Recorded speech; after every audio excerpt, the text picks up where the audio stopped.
भोजपुरी के स्टार पवन सिंह और उनकी पत्नी ज्योति के बीच सालों से चली आ रही दूरियां अब पूरी तरह से खत्म हो चुकी हैं। लखनऊ के आवास पर दोनों एक बार फिर साथ दिखे, जहां भक्ति भाव का एक ऐसा नजारा देखने को मिला जिसने सोशल मीडिया से लेकर राजनीतिक गलियारों तक हलचल मचा दी है। ये केवल एक पारिवारिक मिलन नहीं है, बल्कि इसके पीछे एक बहुत बड़ी कहानी और भविष्य की राजनीतिक रणनीति छुपी हुई है। लखनऊ के आलीशान आवास पर जब से ज्योति सिंह पहुंची हैं, वहां लगातार पूजा पाठ और अनुष्ठानों का सिलसिला जारी है। हाल ही में एक बेहद भावुक और धार्मिक माहौल देखने को मिला, जहां ज्योति सिंह पूरी तरह से भक्ति रस में डूबी नजर आईं। उन्होंने वहां मौजूद छोटी छोटी कन्याओं के पैर पखारे, उनका विधि विधान से पूजन किया और उन्हें अपने हाथों से प्रेमपूर्वक भोजन कराया। इस पूरे मांगलिक कार्यक्रम के दौरान भोजपुरी के पावर स्टार पवन सिंह बेहद साधारण और पारंपरिक कपड़ों में सिर झुकाए और हाथ जोड़कर पूरी श्रद्धा के साथ खड़े दिखाई दिए।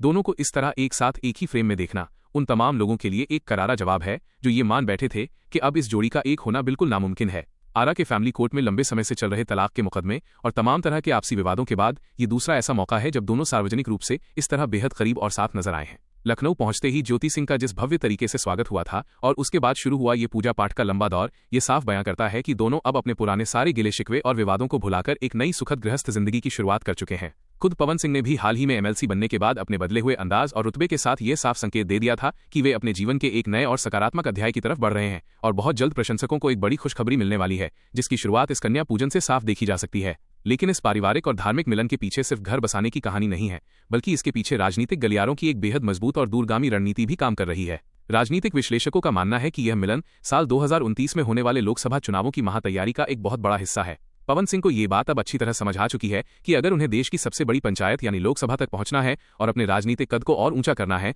तो उन्हें ज्योति सिंह के पारिवारिक और सामाजिक साथ की बेहद जरूरत होगी। अकेले रहकर सियासी समर को पार करना और जनता के बीच एक आदर्श छवि बनाना बेहद मुश्किल काम होता है। भारतीय जनता पार्टी के शीर्ष नेतृत्व और खुद प्रधानमंत्री नरेंद्र मोदी की तरफ से जो बातें और वादे पहले सामने आए थे, अब वो चुनावी समीकरण धरातल पर सच होते दिखाई दे रहे हैं। बीजेपी को भी पवन सिंह के जमीनी पावर और उनके जबरदस्त स्टारडम का पूरा अंदाजा है, जिसे उन्होंने पिछले चुनावों में बखूबी साबित भी किया था। साल 2024 के लोकसभा चुनाव के दौरान जब पवन सिंह काराकाट से निर्दलीय चुनाव मैदान में उतर गए थे, तब पूरे शाहबाद क्षेत्र में समीकरण पूरी तरह बदल गए थे और विरोधी दल मजबूत हो गए थे।